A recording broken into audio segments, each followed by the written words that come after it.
início aqui a audiência de julgamento dos processos da segunda comissão da sessão de hoje, 23 de junho de 2026, 16 horas. Cumprimentando aqui meus pares, doutor Evandro, doutor Eduardo, doutor Carlos, doutor Marco, membro da Procuradoria, doutor Bernardo, os demais defensores aqui presentes, a Paula e o João da Secretaria. O primeiro processo na ordem de preferência dessa pauta é o processo 721/2026, doutor Eduardo Verão, como relator, com a palavra.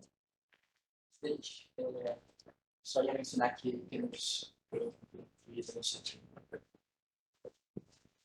O quê? só ia mencionar que não está na sala, mas ia deixar claro que temos depoimento de testemunha nesse processo. Vamos ao processo 721/2026, primeiramente, boa tarde a todos os colegas, doutor André, doutor Carlos, doutor Evandra, doutor Marcos, doutor Bernardo, Paula e João, demais presentes. Processo 721/2026, Paulista Sub-20, partida entre a Associação de Flamengo e Guarani. Partida ocorrida no dia 12 de junho, no estado municipal Antônio Soares de Oliveira.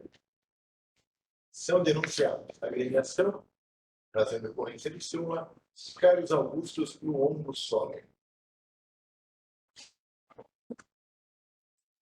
A Procuradoria ofereceu denúncia no termo do artigo 191, inciso 3, em razão do seguinte: contra a súmula da partida que a agremiação Associação Atlética Flamengo não pagou a taxa de arbitragem do assistente número 1, senhor Guilherme Holanda Moura Lima.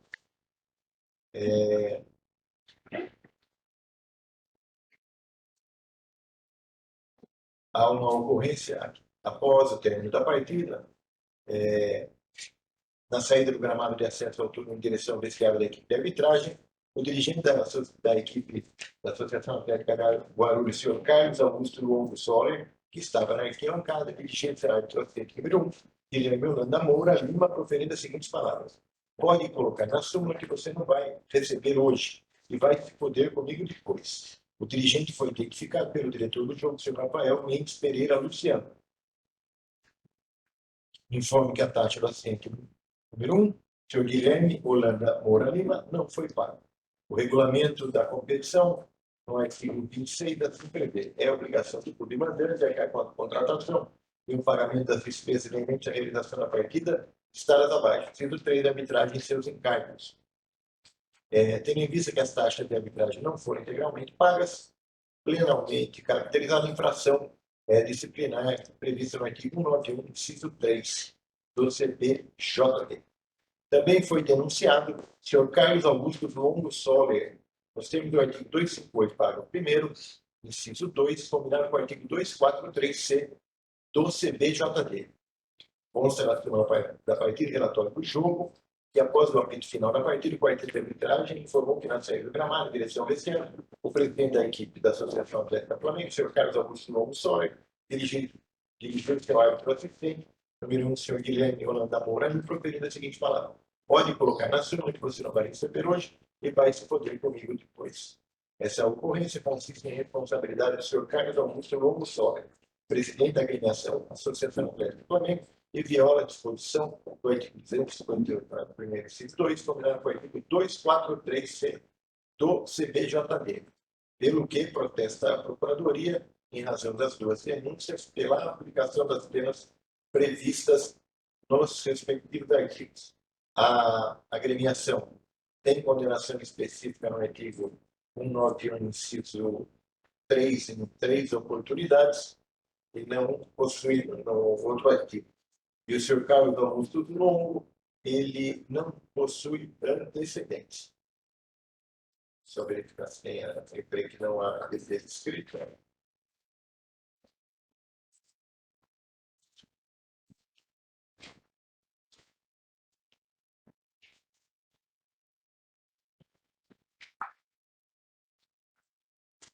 Há vídeo de prova.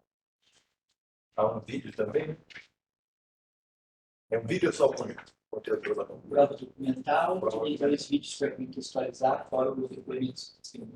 Certo. Esse é o relatório. Qual os vídeos? Não. Faz. 2 vídeos aqui do Perfeito. É o contato que o quarto árbitro teve, que é o quarto assistente teve com o próprio treinador da equipe, que é quem veio aqui testemunhar, em que ele teria sido inicialmente desrespeitoso com uma própria comissão técnica. E depois, quando ele percebe que havia câmera ali onde estava posicionado, ele tenta se aproximar novamente do treinador, mas o técnico não continuou a conversa naquele momento. Essas são as filmagens para demonstrar a contextualização que traremos aqui como testemunho. A prova documental prova antes do pagamento, acho que é arbitragem. outros. Nada no vídeo. Isso, Foi claro. Pagou assim. Eu e a você. Eu fui bem no vídeo baixo.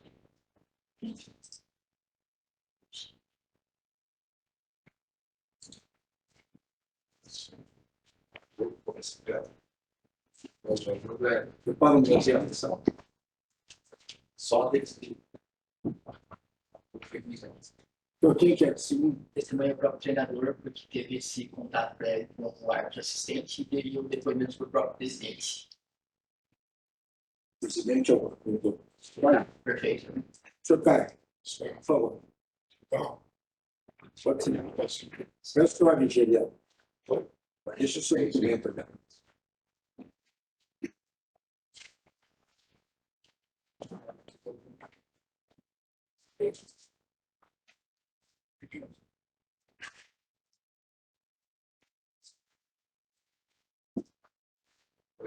Já tá ligado.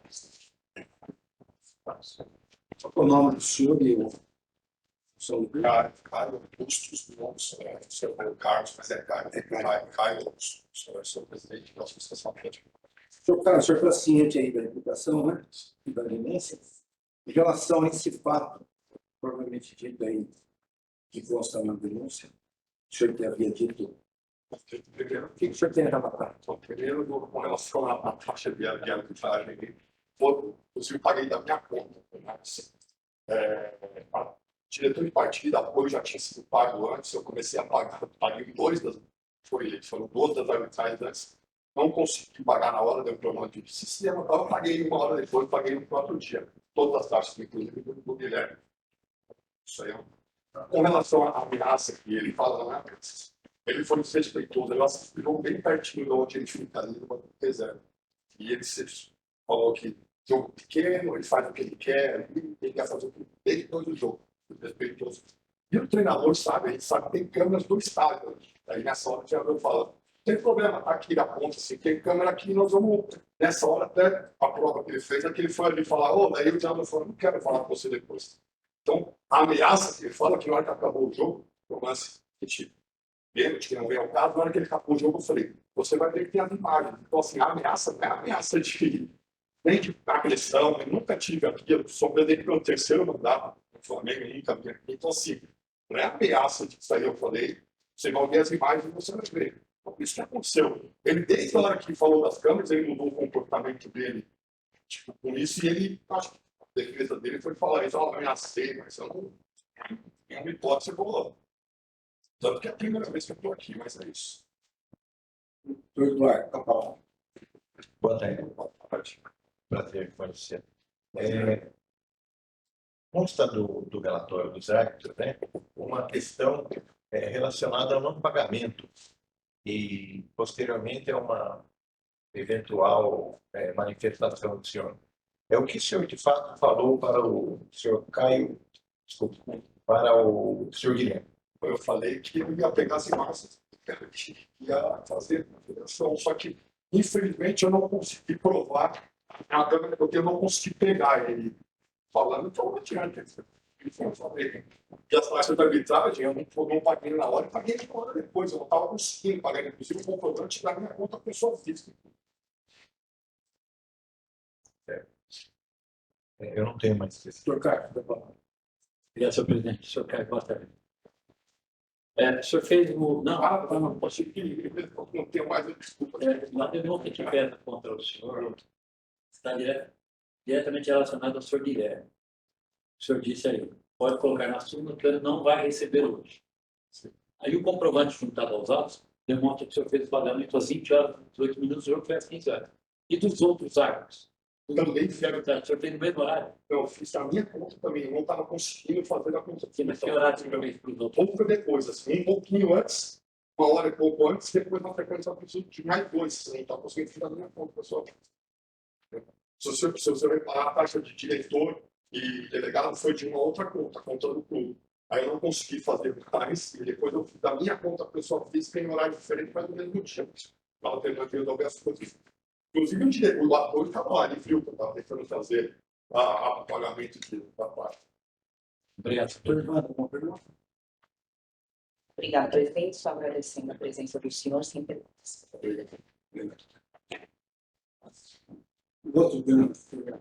Eles têm um treinador testemunha para demonstrar que houve de fato esse excesso anteriormente do próprio assistente.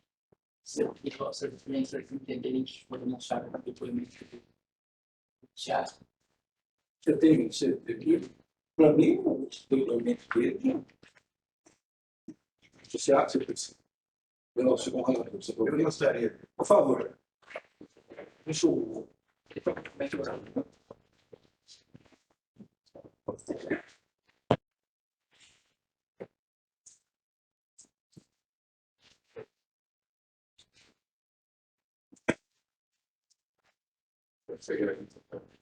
Tá ligado. Por favor, seu nome completo e posição do filme. Tá para dizer todos, agora sem programa da Silva, sem programa dos colegas lá. Já está fato, o que você quer noticiar?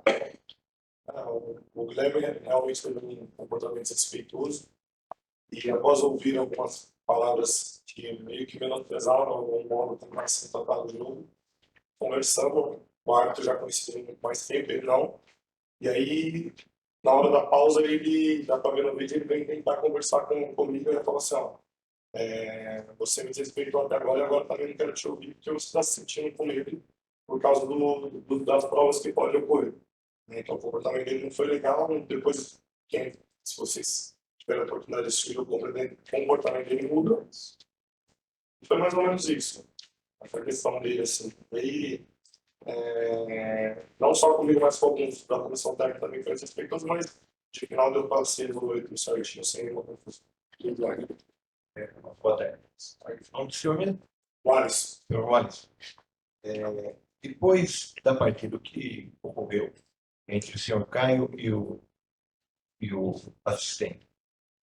eu não consigo ver porque quando acaba geralmente os treinadores como se jogadores não direto fecharam, né? Então bem comum. Não tem como presenciar. Certo. Não tenho mais perguntas. Doutor Carlos. Sem perguntas, sinceras. Doutor Evandro. Sem perguntas, presidente. Obrigado. Perdão. Por favor. Só você poderia ter mais ou menos, não sei exatamente nas palavras, isso faz tempo, mas o que o árbitro teria dito ali naquela oportunidade? Sem problemas. Eu vi um lance de impedimento que na minha opinião não estava e ele estava mal posicionado e aí eu acabei cobrando sobre isso, mas eu coloco de uma forma normal e aí ele passou. Dá para ver depois no vídeo, ele passa perto e ele fala assim, professor, esse tamanho de jogo aqui para mim, eu não vou cair na pressão de vocês nem de ninguém. E eu falei, não estou te entendendo. E aí tem uma breve discussão ali, só que aí ele passa novamente, aí ele fala essas palavras, fala assim, esse tipo de jogo que é para mim não muda. E aí quando ele fala, eu falo assim, beleza, agora você vai ver isso nas redes sociais, porque aqui tem câmeras gravando. E aí o comportamento dele muda totalmente. É algo que ele não deveria chegar na mesma postura com todos. Do outro lado, tinha um Guarani, que é uma equipe de expressão do futebol brasileiro, mas desse lado também a gente que tá um time menor de menor expressão, mas com um trabalho de seriedade também, bastante honestidade. É isso que precisamos fazer. Obrigado pela presença. Doutor Marco, com a palavra. Obrigado, senhor presidente. Saindo a pouco, a pessoa de Vossa Excelência, do Parlamento da pauta bastante extensa aqui. Como a gente está falando com o presidente, mesmo que a pauta seja secretária, já tudo muito bem Certo. Pela sua coordenação do quadro da luz global. Obrigado, presidente. Também, em nome da secretaria, cumprimento a todos os presentes da pessoa de Vossa Excelência. Quanto à denúncia da ausência do pagamento da taxa de arbitragem, a denúncia deve ser julgada improcedente por duas razões devidamente comprovadas no processo. Primeiro, é que o próprio relatório do diretor de jogo, as páginas, caso seria a página 2 do relatório, na página 7 do processo, ele fala que, apesar disso, apesar da anotação anterior de que teria dito que não pagaria taxa, todas as taxas foram pagas. Isso está na página 7 do processo, no início do relatório dessa página. Todas as taxas foram pagas. O comprovante de pagamento atesta que o pagamento foi feito no dia da partida. O regulamento da competição estabelece o termo de pagamento no dia da partida e ele fez isso. Não há descumprimento de regulamento aqui, portanto, poderia ser absolvido quanto a essa denúncia. Com relação, e enfatizo que o REC estabelece que é o dia do jogo para a partida, não o horário da partida. O REC não estabelece que as taxas devem ser pagas antes da partida começar, e sim até o dia do jogo. Isso foi feito, portanto, não há descumprimento de regulamento aqui. Pedindo novamente pela dissolução da agremiação. Com relação à denúncia do presidente Caio, a defesa entende que o depoimento produzido, somado à testemunha também produzida aqui, revela que não houve nenhuma ameaça da forma como posta na documentação da partida. Primeiro tudo, que a presunção da palavra da equipe arbitragem ela é relativa. A partir do momento que a gente tem prova de vídeo demonstrando que o árbitro possui ali um comportamento que não condiz com aquilo que está sendo relatado pelo início da partida, somado a uma testemunha que corrobora essa alegação. E aí, no próprio depoimento do presidente, mostrando que havia ali um comportamento inadequado do árbitro, antes mesmo de qualquer embate entre as partes, a defesa entende que a presunção da veracidade da documentação da partida, que é relativa, ela foi diluída e, portanto, os depoimentos, os testemunhos aqui, merecem ser acolhidos para demonstrar que não houve nenhuma ameaça aqui, pedindo pela absolvição da agremiação com relação ao artigo 243C, porque o artigo 243C é um artigo grave. Para você ameaçar, quando você fala em ameaça a alguém, você tem que lhe proporcionar com isso um mal, injusto, grave. O próprio código fala isso. Deve haver um dolo de ameaça. Que é o que acontece aqui. O que acontece é que o presidente havia falado que buscaria as imagens porque o próprio comportamento do árbitro foi inadequado. Pede também pela absolvição dessa denúncia com relação ao presidente Caio, de modo que não há punição aqui a ser aplicada a ele ou de forma subsidiária, pede que seja menos classificado por artigo 258 e a aplicação de advertência dentro desse dispositivo legal, considerando que o denunciado é primário. Essa é a manifestação. Muito obrigado. Doutor Eduardo, como voto? Claro. Com relação à questão da taxa de arbitragem, que pede o pagamento ter ocorrido no mesmo dia, posteriormente ao final da partida, eu entendo que esse pagamento da taxa de arbitragem ele deve ser feito anteriormente ao jogo, senão o árbitro fica refém de uma suposta benesse que deve ser feita, ou então, de outro modo, não pode não receber. Então, entendo que, descumprida parcialmente a obrigatoriedade do clube, eu condeno a agremiação a pena da aproximadamente a metade da taxa de arbitragem, R$ 350, nos termos do artigo 91, inciso 3. Isso porque, posteriormente, conforme o comprovante, foi pago no mesmo dia. Com relação à denúncia com o presidente, eu entendo que o que efetivamente houve foi uma reclamação exacerbada, em que pese os termos lá ali expostos. Então, eu o absolvo do artigo 243, inciso C, porém, eu o apeno com a pena mínima prevista no 258, parágrafo 1º, inciso 2, pela pena de 15 dias, em razão dos impropérios direcionados ao senhor assistente. Esse é o voto. Obrigado, senhor presidente. Com relação ao artigo 191, eu vou pedir vênia também ao relator, porque eu entendo também que a taxa foi paga no dia da partida. Nesse mistério, não diz que tem que ser antes, durante ou depois. Mas foi pago assim, de certo, uma certa... Justamente a pessoa, entre aspas, que sofreu a ameaça, foi a que recebeu por último. Então, mas foi pago. Então, nessa questão, eu vou divergir do nobre relator para absolver a agremiação da infração do artigo 9, inciso 3, pela, teoricamente, falta de pagamento da taxa. Com relação ao artigo 258 e 243C, também entendo que deve ser desclassificado, foi o mesmo ato ali. O 243C, então, fica absolvido nos mesmos termos do nobre relator.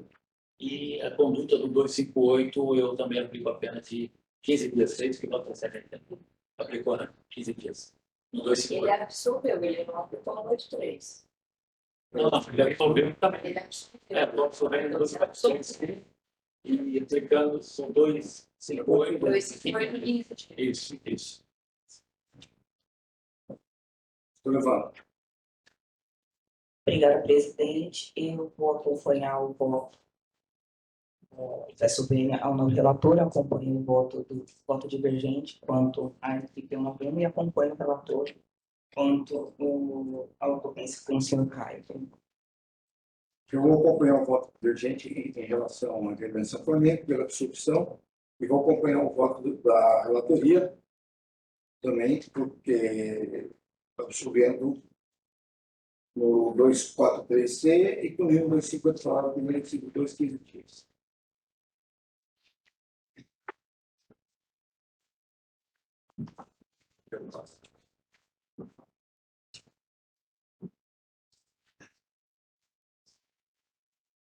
Bom, o segundo da pauta é o 704-2026, doutor Carlos Alberto, como relator.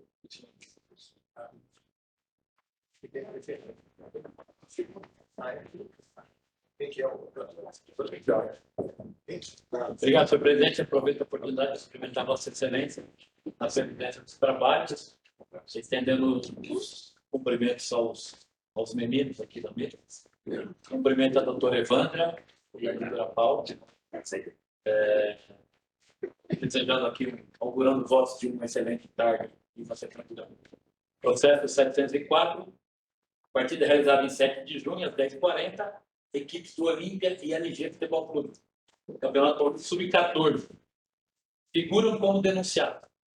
Primeiro, a agremiação do Olímpia, por infração ao artigo 243G, parágrafo 2º do CPJD, uma vez que consta na súmula no relatório do diretor do jogo, que aos 46 minutos da partida, o quarto árbitro comunicou ao árbitro principal que foram proferidas palavras de cunho homofóbico em direção à equipe de arbitragem, nos seguintes termos, abre aspas, esta cor rosa combina com vocês, seus margaridas, seus boiolas do cara, fecha aspas, vindas da torcida da equipe mandante, ou seja, do Olímpia. Foi dado início ao protocolo antidiscriminação. A Polícia Militar adentrou as proximidades do campo de jogo na tentativa de identificar o autor das ofensas. Nesse momento, o presidente e o representante do Olímpia dirigiram-se ao diretor do jogo para informar que o suspeito de proferir as ofensas já havia sido identificado, mas tinha se evadido do estádio, sendo possível sua qualificação posterior. Segundo o denunciado, o senhor Carlos Eduardo Lopes, auxiliar técnico da equipe do Olímpia, por infração ao artigo 258, parágrafo 2º, inciso 2, do CPJD, uma vez que consta na súmula da partida que aos 29 minutos do segundo tempo foi expulso com cartão vermelho direto por, após a marcação de uma infração contra a sua equipe, o mesmo proferiu as seguintes palavras, abre aspas, vai tomar no seu cu, você é muito fraco, vai se fuder, tá de sacanagem, em tom hostil direcionados ao árbitro central da partida. Terceiro denunciado, o atleta amador Hugo Gonçalves Candeia, da equipe do Olímpia, por infração ao artigo 250, CPJD, uma vez que conta na súmula da partida que depois de ter sido advertido com o cartão amarelo, aos 19 minutos do primeiro tempo, recebeu o segundo cartão amarelo. Consequentemente, foi substituído disciplinarmente por cometer uma ação temerária na disputa de bola contra seu adversário, que recebeu atendimento médico e permaneceu na partida. E o quarto denunciado, o atleta amador Victor Hugo dos Santos Pereira, da equipe do Olímpia, por infração ao artigo 254, parágrafo 1º, inciso 1, CPJD, uma vez que conta na súmula da partida, que aos 57 minutos do terceiro tempo, foi expulso com cartão vermelho direto, por atingir seu adversário com força excessiva na disputa de bola. O atleta atingido recebeu atendimento médico e seguiu na partida. Com relação à agremiação denunciada, há diversos apontamentos de condenação em sua ficha disciplinar. Com relação ao auxiliar técnico, não há apontamentos de reincidência. Com relação ao atleta Hugo, não há apontamento de reincidência. E da mesma sorte, com relação ao atleta Victor Hugo, não houve apresentação de defesa escrita por parte de nenhum dos denunciados. Há um pedido de produção de provas por parte da defesa técnica. Este é o relatório, senhor presidente. Uma profissionalizada? Documentos. Provas documentais no processo, o presidente da depoimento foi quem conduziu a situação da discriminação lá no momento. O presidente é o Diego. Inclusive, ele é mencionado no documento. Pode ir. Deixa eu fazer o documento. Já tá ligado.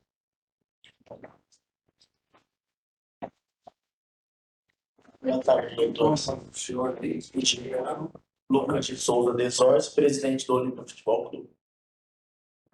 Bom, o relator aqui é Sou eu. doutor Caio, com a palavra.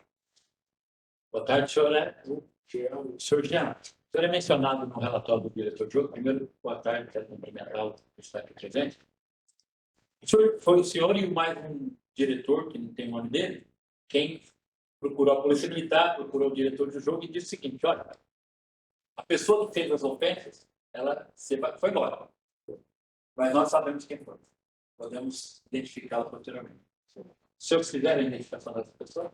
Fizemos sim. E por que não levaram até a presença da autoridade policial?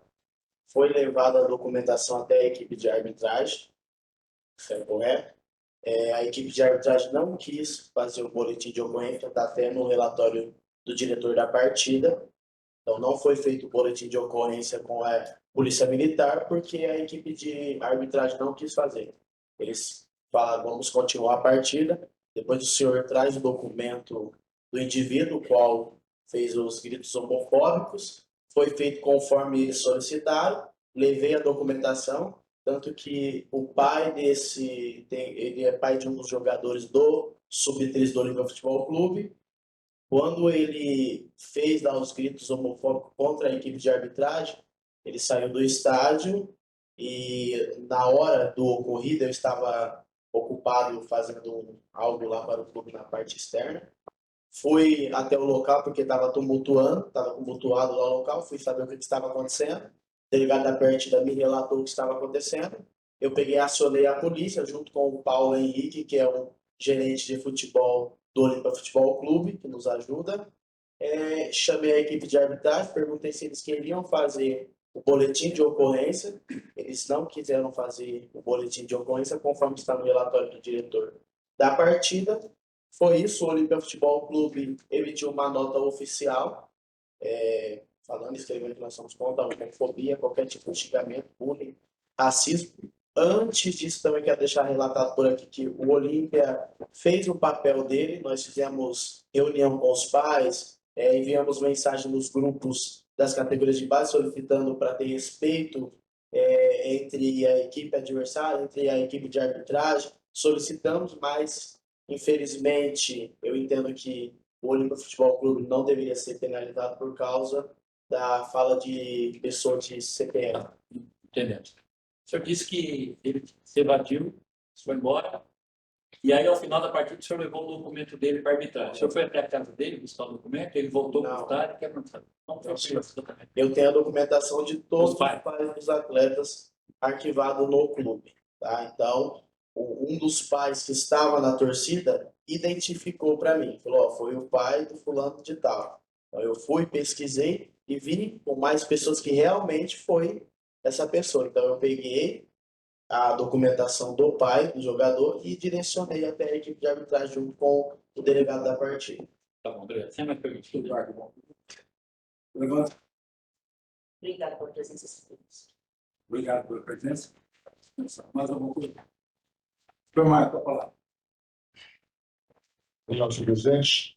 Bom, primeiramente, nós temos duas condutas graves aqui, uma eliminação, que é o caso 243G, aqui, que é o caso da discussão homofóbicos, a outra conduta xingamento das duas gatas. Se for a outra, bom, também é mais. O xingamento do árbitro, né? Então, assim, são duas condutas que foram praticadas com o meio de crianças, tá? O campeonato sub-14, acreditava que só tem criança, um ambiente que envolve crianças que estão sendo educadas, então eu peço que se Vossa Excelência atende para isso,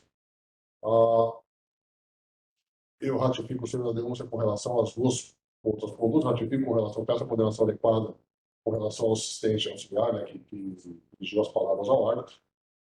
E é fundamental deixar claro que houve um cometimento de um crime aqui, né, que é o caso da homofobia. Então, ainda que a arbitragem não queira, que também é absurdo registrar o boletim de ocorrência, isso é um assunto que incumbe a polícia fazer, né? Então deveria ter sido levado adiante, porque esse ônus recai sobre a agremiação, né? Há uma discussão aqui, eu até já expressei outras vezes, que nessa casa, no parágrafo 2º, discute a questão de torcida e torcedor, querendo dizer que quando o legislador falou de torcida, quis dizer uma série de pessoas, no plural, o torcedor é torcedor, né? A torcida é um coletivo. Então, quando você fala em torcida, você dá a expressão ainda que seja a reação de uma pessoa do ambiente coletivo. Então, em função disso, essa especificidade não pode afastar eventual condenação. Então, eu, diante disso, peço a condenação da Câmara, observando que a gente está. Eu até falo sempre assim que as agremiações têm que ter uma câmera, um estagiário, qualquer pessoa ali voltada para a torcida, para que possa filmar. Todos os jogos acontecem, Mas se as agremiações não se importam com isso, a gente está já há 25 anos com o CBJP aqui, as punições são anualmente estabelecidas e ninguém se importa com isso, o ônus dela tem que ser imputado, ela tem que ser a cargo dele. Eu peço então a condenação do padre Grandes para a palavra, senhor presidente. Palavra defesa. Obrigado, presidente. E aqui nós temos muitas provas no processo, e entendo que são provas importantes para demonstrar o que chegará no final da sustentação, falando sobre análise de responsabilidade pelo CBJP. Mas primeiro é importante ponderar que a prova está no item 5 do link de provas que foi montado no processo, que é a última prova do processo, mostra que ainda em abril de 2026, antes do quando o campeonato estava se iniciando, o clube já mandou na categoria sub-13, onde tem os pais responsáveis, junto com os pais responsáveis, um comunicado oficial, e nesse comunicado oficial o clube já destacou que é obrigação dos pais, dos torcedores responsáveis ali, manter a postura, não realizar nenhum grito de cunho discriminatório, até mesmo o bullying é mencionado na mensagem.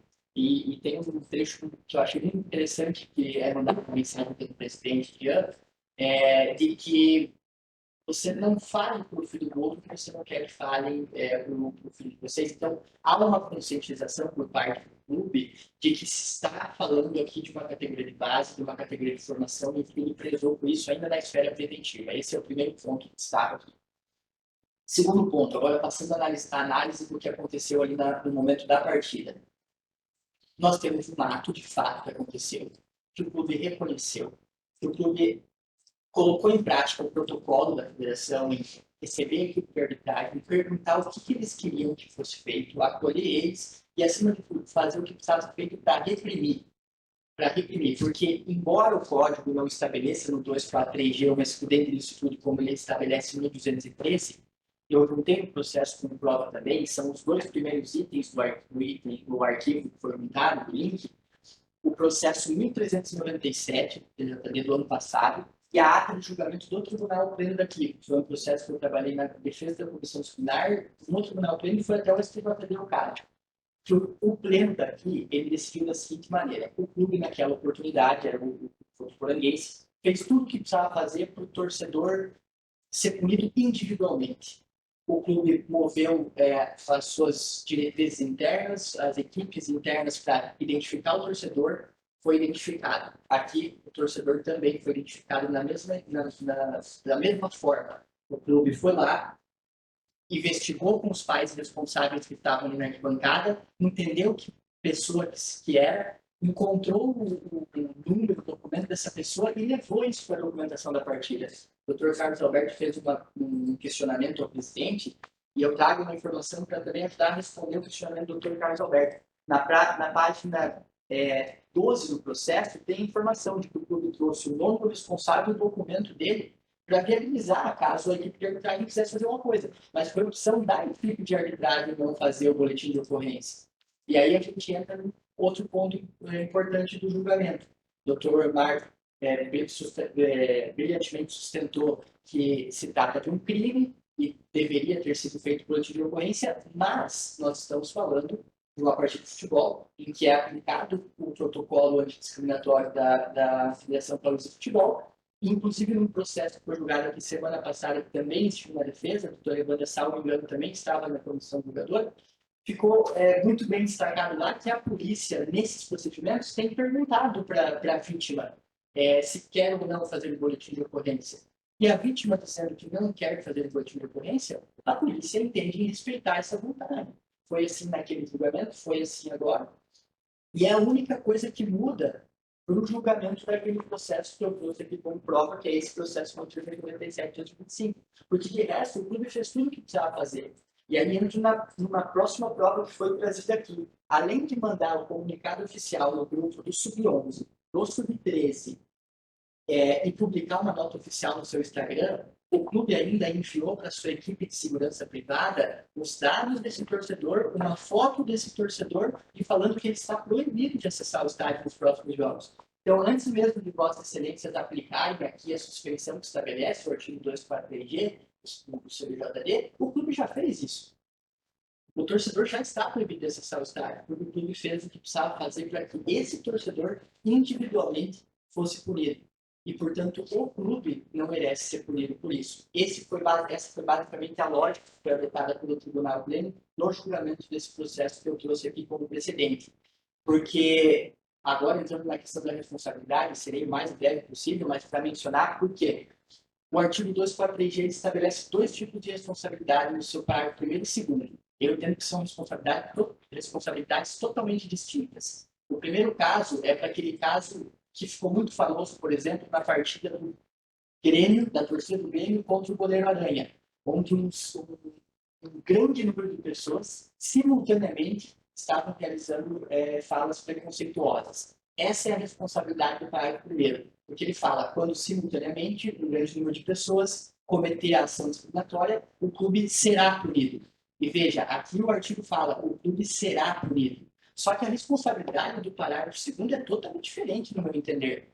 O parágrafo 2º ele fala que o clube poderá ser punido caso a torcida cometeu um ato discriminatório que está ali elencado. E aqui eu nem entro na questão, no mérito levantado pelo Dr. Marcos sobre torcida no plural ou não, entendo que um torcedor já de fato representa, mas a questão é, se o parágrafo 2º fala que o clube pode ser punido, o clube também pode mostrar que não tem responsabilidade, e é essa responsabilidade subjetiva que nós conseguimos nessa decisão do Tribunal Pleno que foi juntada aqui com prova. Portanto, concluindo aqui a minha sustentação, eu digo que deve ser aplicado ao presente caso, nos termos do parágrafo 2º, responsabilidade subjetiva, absolvendo a obrigação, considerando que ela fez o que precisava fazer para que o torcedor responsável fosse ele punido. E só não há lavratura de boletim de ocorrência porque a própria equipe de arbitragem, a vítima, não quis lavrar o boletim de ocorrência. De resto, tudo está feito para que esse torcedor não compareça mais aos estádios, tampouco volte a realizar um ato como esse que o próprio clube é contra. A gente tem que lembrar que não é um ato praticado pelo clube, é um ato praticado por um terceiro que o clube visa aqui repudiar tanto quanto o tribunal. Então, assim se manifesta, pede pela absolvição da agremiação ou de forma subsidiária a aplicação da pena mínima. Muito obrigado. Com a palavra do relator. Tem mais coisa? Perdão. Você tem um outro, você tem mais ainda. Tem mais dois da Plena, tem mais Eu fiquei tão preocupado. Mas serei muito breve em relação a isso, porque, presidente, eu não encontrei gravação de vídeo, não havia a gravação em si, então eu sou que deve, porque a defesa foi restrita àquilo que consta na própria documentação da partida. Com relação ao Carlos Eduardo, auxiliar técnico, de fato ele se excede na reclamação, e não estamos aqui para dizer que o que ele disse não é excessivo, só que eu pondero aqui que ele é um denunciado primário, ou seja, não havia sido condenado aqui por esse tribunal, isso deve militar a favor dele e também a aplicação do artigo 182, que reduz a pena pela metade, considerando que é uma competição exclusivamente não profissional. Esse é o pedido que faz com relação a ele, para que seja convertida a pena de advertência, justamente em razão da primariedade ou menos a aplicação da pena mínima. Com relação ao atleta Hugo Candeia, o que eu sustento aqui, e fico refém da súmula, apesar justamente porque não tem imagens, é que a ação temerária, eu sempre sustento nesse sentido, a ação temerária por si só não caracteriza uma infração disciplinar se não vier junto com essa ação temerária qualquer evento de violência. A ação temerária por ação temerária é uma falta de jogo e sem que haja, por exemplo, algum elemento de que tenha ocorrido de fato uma violência, a defesa pede para, primeiramente, pela absolvição de forma subsidiária a conversão em advertência. Com relação ao Vitor Hugo, o que a defesa pede aqui é que seja aplicada não somente a advertência, considerando que é também uma situação em que o atleta adversário ele pode seguir normalmente na partida, não teve nenhuma consequência grave quanto à suposta noção excessiva, e pedindo a conversão de advertência ou ao menos a aplicação da pena mínima também. Essa é a manifestação contra os demais denunciados. O cara, você levou a voto? O cara, quem foi que é isso aqui? Não, porque daí nós tínhamos que explicar aqui, ó, a relação mídia, essa foi certa, nós vamos perder. Então vamos começar do... Vê como é que você quer melhor forma. Tá. Então vamos lá. Com relação ao atleta amador Vitor Hugo dos Santos, trata-se de uma conduta que resultou na aplicação do cartão vermelho direto. O atleta é incidente, motivo pelo qual aplicou a pena de suspensão de uma partida por infração ao artigo 254 para o primeiro inciso do CBJD, sem o reduto. Acompanhando. Acompanhe também a criminalidade de uma partida. Com relação ao atleta amador Hugo Gonçalves, artigo 250, 2 cartões amarelos, uma conduta de baixa gravidade. Por esse motivo, condeno a suspensão de uma partida, porém convertida em advertência. Eduardo. Acompanhe. Não, Acompanhando. também acompanhe uma partida com motivo de advertência. Com relação ao auxiliar técnico, o senhor Carlos Lopes, verifica-se uma exacerbação na conduta do denunciado que deveria, por trabalhar com atletas em formação, ter um mínimo de conduta ética e respeitosa para com a arbitragem. Motivo pelo qual condeno, por infração ao artigo 258, parágrafo 1º, inciso 2 do CBJD, a uma pena de suspensão de 2 partidas. Porém, por força do artigo 182, que eu aplico aqui, essa penalidade fica reduzida a 1 partida. Eduardo. Acompanhe. Eduardo. Acompanhando. Acompanhe também com unanimidade 2 partidas convertidas a 1. Agora, a agremiação denunciada. Senhor presidente, analisando detidamente as provas montadas aos autos, eu quero aqui parabenizar o doutor Bernardo, como sempre, um defensor hercúleo nas suas falas e nos seus documentos probatórios junto aos autos. Eu tenho que fazer uma ressalva com relação ao print do WhatsApp. Nós temos um cuidado assim muito grande, quem limita no direito, juntar prints do WhatsApp acompanhados da data em que essas conversas foram realizadas, o que no presente caso não acontece. Eu não sei se foi juntado hoje, se escreveu, vai para o julgamento lá, manda uma mensagem aí agora. Preciso juntar agora para a prova aí. Não estou dizendo que foi o que aconteceu. Mas a falta de datas aos prints não me permite usar como prova cabal para uma absolvição. Outro ponto importante é que o crime de homofobia é um crime de ação pública incondicionada à representação.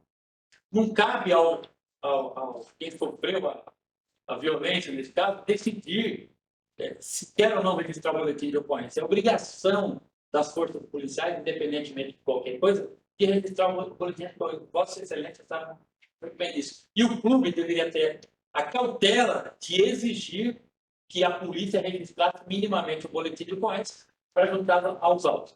Se fosse juntado o boletim de ocorrência, os prints com datas, eu teria aqui plena convicção da absolvição. Contudo, por deixar de mitigar a sua responsabilidade com o pai que ofendeu ali de arbitragem, eu não vejo outra alternativa senão a condenação da agremiação por infração ao artigo 243G, parágrafo 2º do CBJD, a uma pena pecuniária de R$500, se de aplicar o redutor previsto no artigo 82, por força do seu parágrafo 3º, por força do parágrafo 3º do referido artigo. É como voto, senhor Eduardo. Eu tenho que me manifestar com relação ao campeonato sub-14. Parece que a gente está falando de uma Copa do Mundo, alguma coisa assim, porque é impressionante o que tem de denúncia no Sub-14. Eu não sei se tem alguma coisa a ver com hormônio, tem alguma coisa a ver com algum outra possibilidade, início da formação, quem sabe, eventualmente, alojamento para esses menores, mas o Sub-14 aqui está se tornando rotina e cada um mais absurdo que o outro, cada ocorrência aqui que salta aos olhos que a gente não vê no Sub-15, a gente não vê no Sub-20, e o mais deprimente de tudo, essa reiteração, é a conduta dos pais. Os xingamentos aqui que são passados aos outros, eu não estou pedindo para a torcida ser coroinhas ali e só cantarem salmos durante a partida, isso não vai acontecer. Né? Eu sou do tempo ainda muito mais antigo, que a torcida praticamente ela gosta que soltasse gritos de advertência contra a outra torcida. Mas isso aí mudou. Né? Mas estamos falando de 14 anos, estamos falando de um time profissional em que os jogadores já têm uma certa experiência. São 14 anos, são crianças que estão sendo formadas. O que isso pode acontecer? Né? Eu entendo que a equipe do Olímpia tomou, sim, efetivamente, providências, porém não as necessárias, não as que lhe resguardassem. Né? Diante disso, a condenação em 500 reais, ela representa não uma condenação como se fosse uma pena impositiva, mas sim uma advertência educacional, né? Para que, da próxima vez, além desses atos que vocês tomaram, e se de fato ocorreram aqui nas datas ali que são indicadas anteriormente ao início do campeonato, e muito após ao fato em si, vocês estão de parabéns. Porém, para resguardar, o correto é o que o doutor Carlos Alberto falou, e a conduta mereceria a confecção de boletim de ocorrência. Então, diante disso, eu acompanho o voto do relator e também condeno aí, pelos termos do artigo 243, 243G, a pena de R$500. Obrigada, presidente. Eu faço das minhas as palavras, tanto do relator quanto do nobre auditor. Contudo, quanto à dosimetria da pena, R$500 para mim não resolve o problema de racismo, muito menos de homofobia ou qualquer tipo de coibição. Eu acho o valor pífio, perdão aos meus colegas. Então, eu aplico pena até mesmo, conforme o meu atendimento, de R$5.000 de multa como voto, presidente, já com benefício do 8-2. Bom, eu quero fazer um comentário aqui em relação ao que o doutor Carlos falou, ele foi muito feliz, é que faltou para a equipe do Olímpio a lavratura do registro. Não tem como, é uma ação pública condicionada. Aí eu acho que elas devia tomar todas as providências. Porque aí se ia jogar o Estado a obrigação de investigar e apurar. Não teria que levar, fica longe do critério do policial da hora, que apresentou, comentou isso e não foi feito o boletim de ocorrência aqui. Se o quando tivesse ido na delegacia, tivesse feito um discussão eletrônica, eu acho que estaria bem resguardado e tomado as providências. Mas, lamentavelmente, o clube não fez. Então, eu vou acompanhar o voto da relatoria, então, a maioria, R$500 de multa, de punição para agremiação política.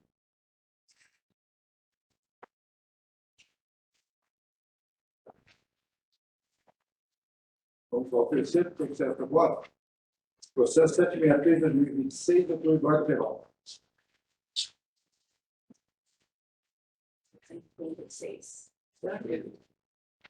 7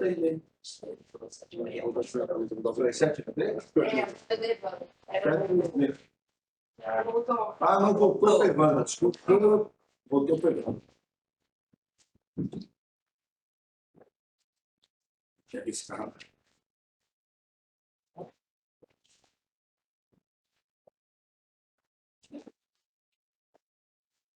Obrigada, presidente. Como essa é a minha primeira manifestação, cumprimento os meus pares, cumprimento o presidente na condução dos trabalhos, doutor Procuradoria, defensores, secretarias e demais empresas. Pois bem, processo 736 de 2026, Paulista Sub-23, segunda divisão, Votorantim versus AD de Guarulhos. Primeiramente, a doutora Procuradoria oferta denúncia em favor da AD de Guarulhos, em curso no artigo 214 do CBJD. Consoante com a comunicação da irregularidade encaminhada pelo Departamento de Competições da Federação Paulista de Futebol, este egrégio no tribunal, verifica-se que a agremiação Associação Desportiva Guarulhos realizou a quarta inscrição no campeonato de atletas nascidos antes de 2023. Então, nós temos o senhor Lucas Ribeiro Guimarães, 15 de 4 de 2026, Luiz Fernando Henrique, Luiz Fernando Nascimento Marques, inscrito em 16 de 4 de 2026, Vinícius de Souza Tomé, inscrito em 16 de 4 de 2026, e, por fim, o senhor Hugo Sazuco dos Santos, inscrito em 30 de 5 de 2026. Infringindo, assim, o artigo 32 do REC e o 214 do CBJD. Segundo a agremiação Votorantim, curso no artigo 191, inciso 3 do CBJD. Consta de súmula que a descarga do vaso sanitário localizado no vestiário da equipe de arbitragem não estava funcionando, bem como não havia água para a arbitragem tomar banho após o término do confronto. Infringindo assim o artigo 10 do REC e o 191 do CBJD. A agremiação Associação Desportiva Guarulhos é reincidente, contudo não específica. O Votorantim, reincidente específico. Possui súmula, possui o documento do DCO, possui relatório de partida, possui prova documental, este relatório, presidente. Quanto à agremiação Votorantim, temos o depoimento do vice-presidente, e quanto à agremiação de Guarulhos, prova documental na última página do processo. Votorantim. Presidente. Vamos.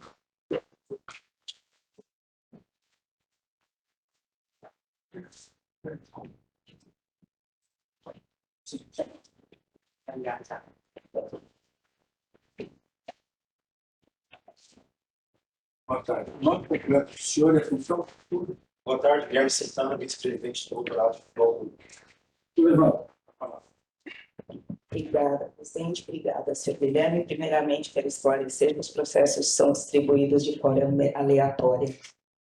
Então, não por isso, infelizmente, estão vindo todos para mim do Votorantim, mas são feitos de forma aleatória. O que aconteceu nesse dia, senhor Guilherme? Boa tarde a todos. Na verdade, foi uma surpresa para nós novamente, porque o estádio tinha água normalmente, estava tudo funcionando. Eu conversei com o Dr. Bernardo, pelo que eu entendi pela súmula, aconteceu alguma coisa do encanamento do vestiário da arbitragem que parou de funcionar a descarga e não chegou a água para eles. Nós temos um terceiro vestiário no nosso estádio, que nós abrimos esse ano para o profissional, ao qual, se tivéssemos sido informados, facilmente nós poderíamos ser pego aqui de arbitragem e levado para esse terceiro vestiário, para que eles pudessem tomar banho e usar a descarga. Isso não chegou ao nosso conhecimento em momento algum durante o jogo.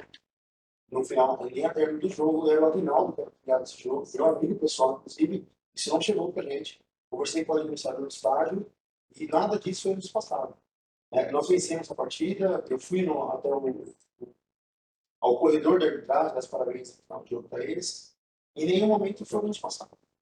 Se nós soubéssemos que tinha acabado a água do vestiário antes da água profissional, a gente realocaria a arbitragem para um terceiro vestiário com tranquilidade, para que eles pudessem dignamente ir tomar banho e usar o banheiro.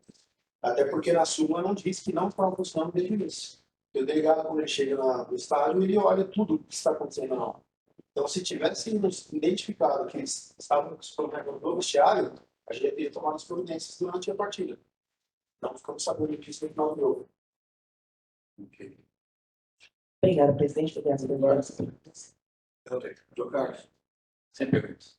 Uma pergunta, doutor, somente para perguntar se hoje esse problema ainda existe, né? Não, tá normal. Inclusive, já na semana passada, foi melhorado de 15/17, 12/12, tá já normal. Foi alguma coisa que aconteceu no dia mesmo, no final do jogo. Obrigado pela presença, estou dispensado. Obrigado. Então, Marco, para falar.